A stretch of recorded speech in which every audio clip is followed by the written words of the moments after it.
Hey, so don't make a New Year's resolution, and I'm going to tell you today what to do instead.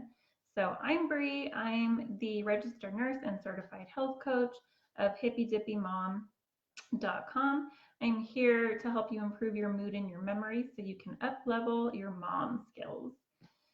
So, wherever you're watching this, right now I'm on Facebook and Instagram, and then I will post this video to YouTube later. So make sure to like and subscribe and turn on notifications and all those things. So a good amount of Americans make a New Year's resolution, but from all the numbers I was looking at, I could really only find one number of how many people actually keep their New Year's resolution, and that was only 8% of people. And I kind of wondered, out of those 8% that keep their resolution, does that mean that they actually reach their goal, or are they just kind of working towards it the whole year? I don't really know. Um, so I also got a little curious about where New Year's resolutions came from. So I looked up the history of it, and basically, like back in the day, the ancient like Romans and stuff would look back on their year and reflect on like the sins and the mistakes that they had made, and they feared that the gods would wreak havoc on them or take their lives because of those sins. So they would promise that in the upcoming year they would make up for those sins and those mistakes so that the gods would be happy.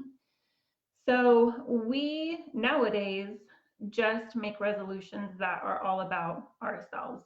We want to get organized, we want to make more money, we want to look better. So we're really bad at holding ourselves accountable. Back then the gods held them accountable, so they were much more likely to reach their goals. We're very bad at holding ourselves accountable. Um, and motivation comes and goes. So in the new year, we're super motivated. And then by like February, we're like, what was my resolution again? I totally forget. I haven't been practicing it. And one of the biggest mistakes that we make with the New Year's resolution is that we don't have a plan.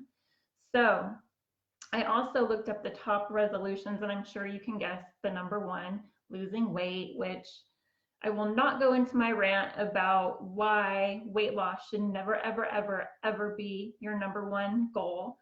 I made a video about that before, so I can link to that. Basically, it just leads to tons of poor choices. You might lose the weight, but then what typically ends up happening is you gain it all back and you end up being super unhealthy. Other popular New Year's resolutions were to get organized, to spend less, and to get healthy. So I do think that those are good goals, but what does that mean? Like, get organized in what?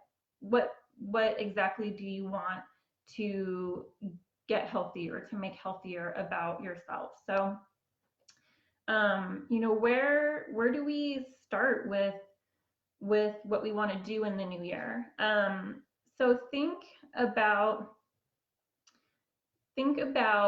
when you're 80 or 90 years old. This is where I like to start, even though it sounds maybe a little daunting or a little weird, but the choices that we make today affect our lives when we're 80 and 90. So what do you want your life to look like financially when you're that old?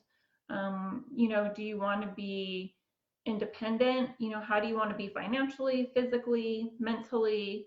I want to still live in my home.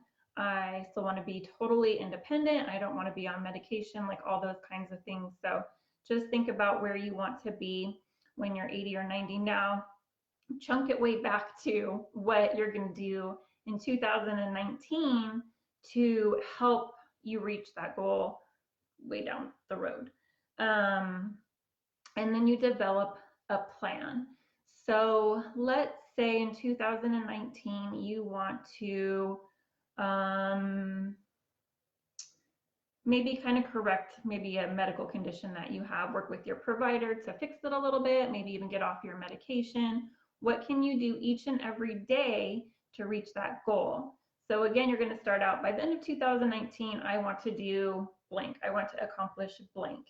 And then, so in January, I'm going to do this, February, this, each month, and then even chunk it back further to every single week, and then every single day, because every single choice we make every day affects everything. Affects us now, affects us at the end of the year, affects us when we're 80.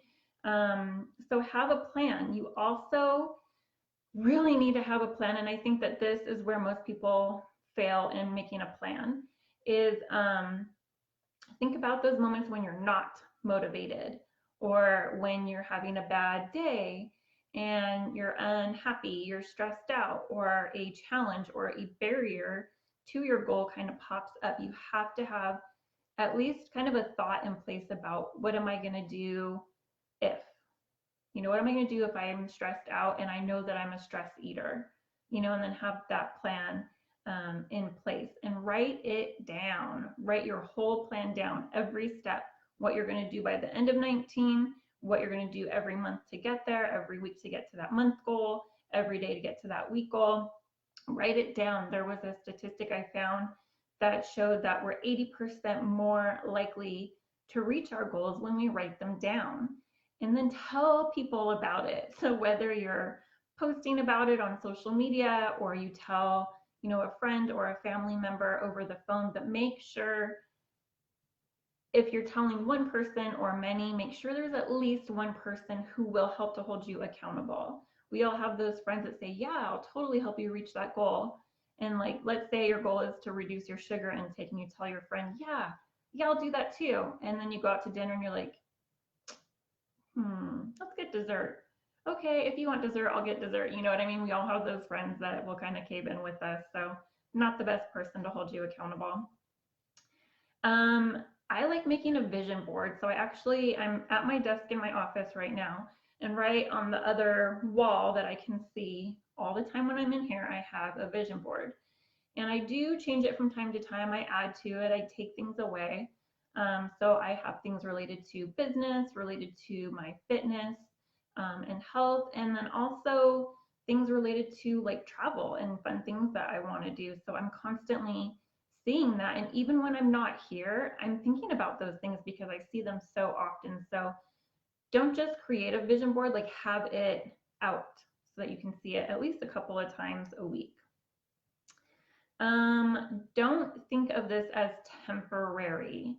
So again, with the weight loss thing, I guess I will kind of rant about it right now.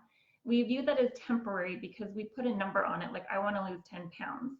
So then you reach those 10 pounds, and then what? That's temporary. So think of